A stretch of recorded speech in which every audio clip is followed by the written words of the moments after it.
Amis futuranti, amis futurantières, bonjour et bienvenue sur cette chaîne qui a vocation, tu le sais maintenant, à te rendre libre financièrement. Donc oui, on est très exactement le 4 octobre au soir, c'est un mercredi, le jour des enfants, je ne sais pas pourquoi je dis ça d'ailleurs, hein.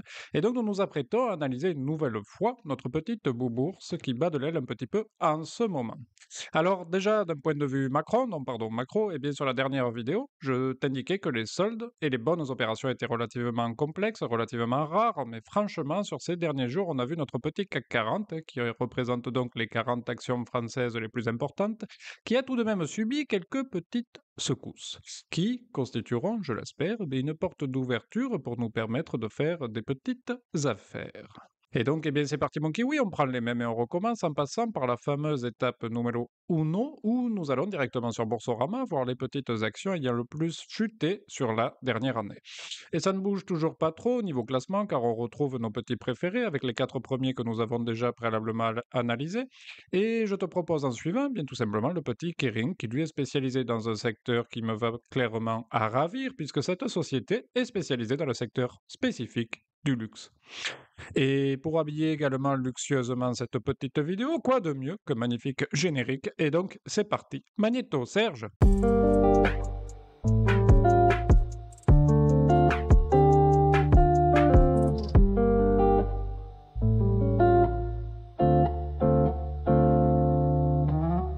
Nous y voilà donc. On avait jeté notre petit dévolu sur l'action Kering qui avait bien chuté, puisqu'effectivement, depuis le 1er janvier, on enregistre une belle chute de près de 11,99%, pour ne pas dire 12%.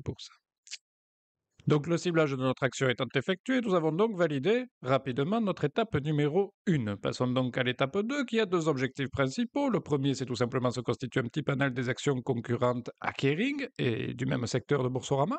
Et également, point 2, y voir plus clair sur le cœur de métier et l'organisation de son business de ces petites entreprises pour lesquelles nous nous apprêtons peut-être à en devenir, pour partie en tout cas, les heureux propriétaires.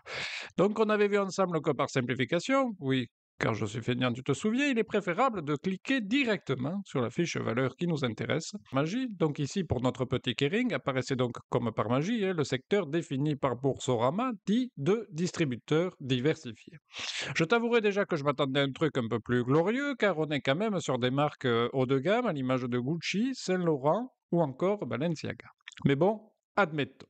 Et donc ensuite, tu te souviens, il suffit d'y cliquer normalement dessus pour voir apparaître notre petit panel, normalement, du même secteur d'activité. Et là, ben, quelle surprise pour moi quand j'ai vu qu'on retrouve tout simplement notre petit Kering à côté tout simplement de Fnac et Darty, sans déconner. Bon, après avoir essuyé quelques larmes, je t'avouerai, là aussi, je me suis dit, bon, admettons. Et donc, habituellement, tu sais, on commence donc à ce moment-là à constituer notre panel en ciblant les actions estampillées SRD du petit listing donné par Boursorama. On cible les actions éligibles au SRD, tu te rappelles, pour la sécurité de notre petit portefeuille et pour nous éviter également quelques analyses complémentaires au passage, hein, puisque pour qu'une action soit éligible au dispositif de SRED, il faut qu'elle ait atteint un certain niveau de capitalisation et de liquidité. Cette éligibilité nous permet donc un premier pré-tri, si je puis dire.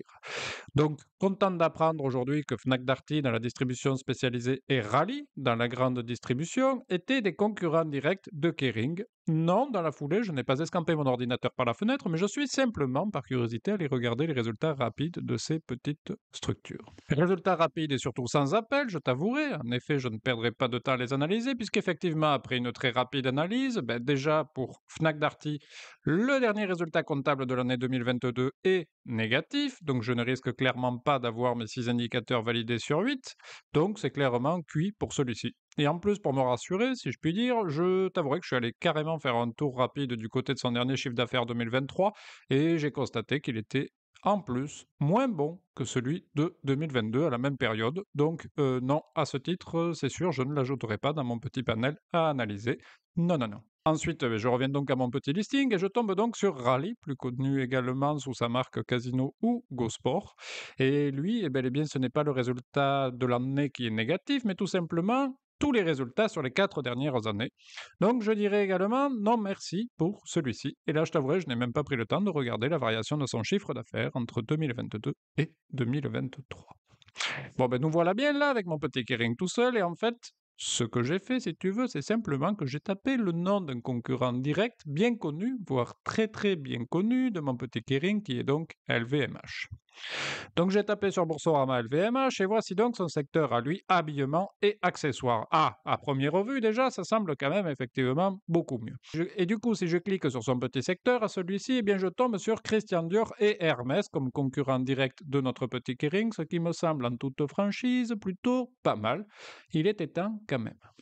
Et donc, mon petit panel, il va se constituer de qui? Eh bien, tout simplement de notre petit Kering, bien sûr, notre fameuse cible, LVMH, Hermès et Christian Dior au passage, j'adore. Notre petit listing est enfin constitué d'actions, pour le coup, quasi similaires, mais non, mes amis, attention, l'étape 2 n'est pas terminée, puisqu'il nous reste encore à regarder le cœur de métier prépondérant de ces petites entreprises assez incroyables. Et là, bien entendu, je vais également au plus rapide, tu me connais maintenant, en me rendant directement sous l'onglet Société des petites entreprises que nous avons ciblées.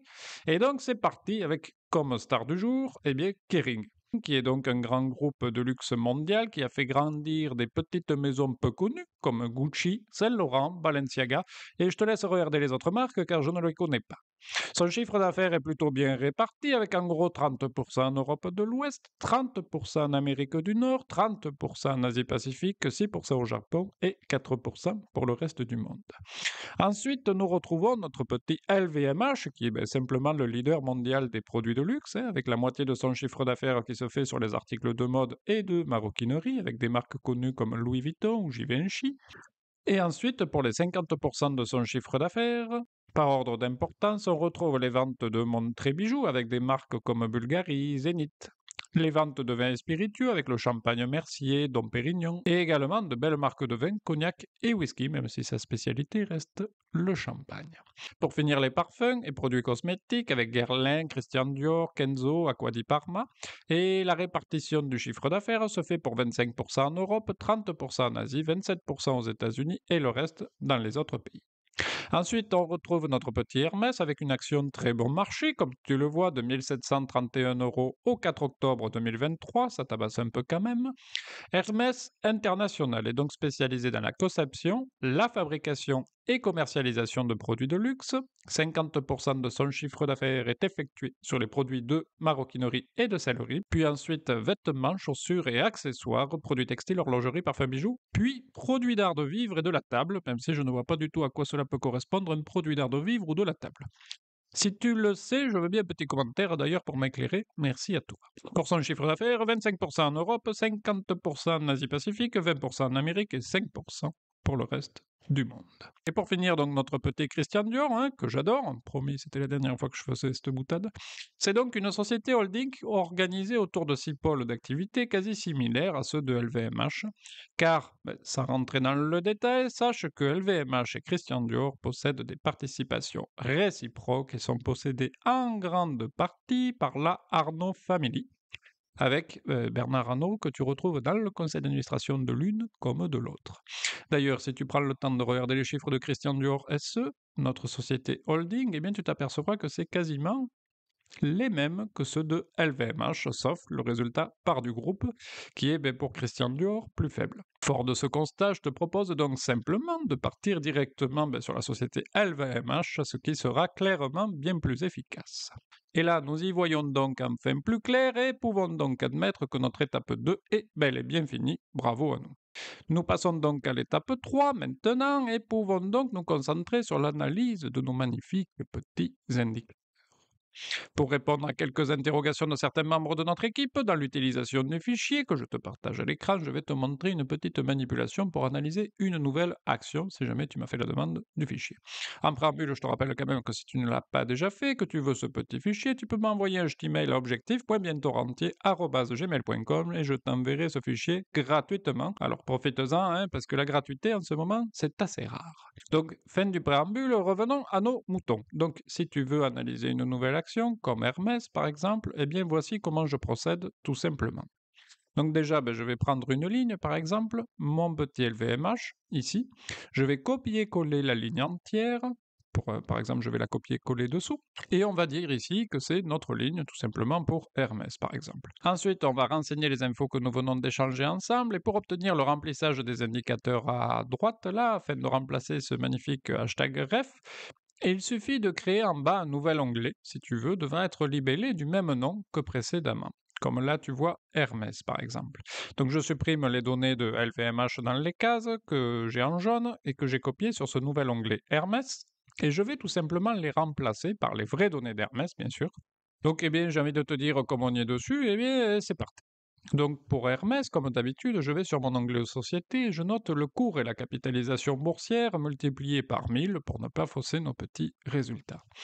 J'enchaîne ensuite avec les informations qui sont contenues dans le compte de résultats et qui sont justement tout bonnement incroyables quand tu compares tout simplement le chiffre d'affaires qu'a réalisé le groupe par le résultat obtenu. C'est assez hallucinant. Nous reverrons naturellement tout ça dans nos indicateurs, mais c'est assez incroyable, hein, tout comme je te dirais l'évolution de son chiffre d'affaires net, qui a également fortement augmenté. Ensuite, on complète ces petites informations par les infos du capitaux propre contenu dans le bilan, qui témoigne logiquement de l'augmentation de ces résultats qui sont obtenus année après année. Hein. Et enfin, on rajoute notre bénéfice net par action, toujours en arrivant au niveau des ratios financiers. Et pour finir, il ne te reste plus qu'à aller récupérer dans l'onglet Consensus, récupérer tout simplement notre petit cash flow par action. Et donc, le compte est bon de ce côté-là. Une fois que nous avons rempli toutes nos cases en jaune sur notre magnifique onglet Hermès, hein, en gros, pour prioriser, je t'ai mis ces cases de couleur jaune, pour dire en gros que c'est obligatoire. Et donc, ce sont ces cases en jaune qui vont nous permettre de calculer nos indicateurs principaux. Et en orange, c'est une fois que tu as obtenu un résultat en gros de 6 sur 8, si tu veux, que tu peux prendre le temps de rechercher ces éléments complémentaires qui te donneront quelques informations, notamment sur l'évolution du chiffre d'affaires sur la nouvelle année et l'évolution de ces dividendes également. Alors, eh bien, nous, on a fait le job pour Hermès à l'instant, et comme d'habitude, j'ai fait pareil de mon côté, si tu veux, pour LVMH et Kering, bien sûr. Et donc, il est l'heure maintenant de passer au débrief final.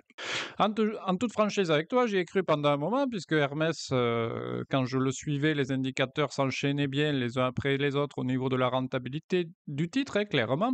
Toutefois, quand j'ai vu les indicateurs de surévaluation, là, je t'avouerai que j'ai un petit peu pleuré, hein, car cela m'a semblé, je te dirais, un petit peu trop exorbitant pour en prendre une ligne, malgré des indicateurs clairement, hein, comme je viens de te l'évoquer, de rentabilité relativement assez dingue. Je ne te cache pas trop que je pense que l'année prochaine, si le petit Kering, son cours ne grimpe pas trop, je pourrais peut-être en prendre une petite ligne nette. Mais j'attends quand même, bien entendu, de voir ces comptes 2023 avant de me prononcer définitivement. J'ai envie de te dire que ce coup-ci, c'est malheureusement un flop, hein, car malgré de belles marges sur le secteur de manière générale, hein, nous n'avons pas identifié de petites actions sortant clairement du lot. Donc en toute franchise, je passe mon tour pour cette fois-ci.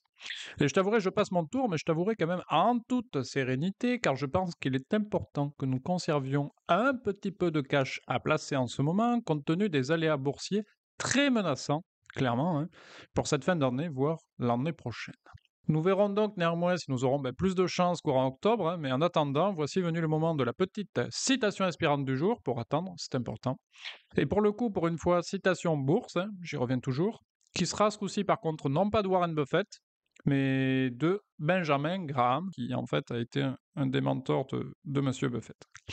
Et il nous dit donc, ce brave Benjamin Graham, hein, que l'investisseur particulier, il doit constamment agir comme un investisseur et non comme un spéculateur.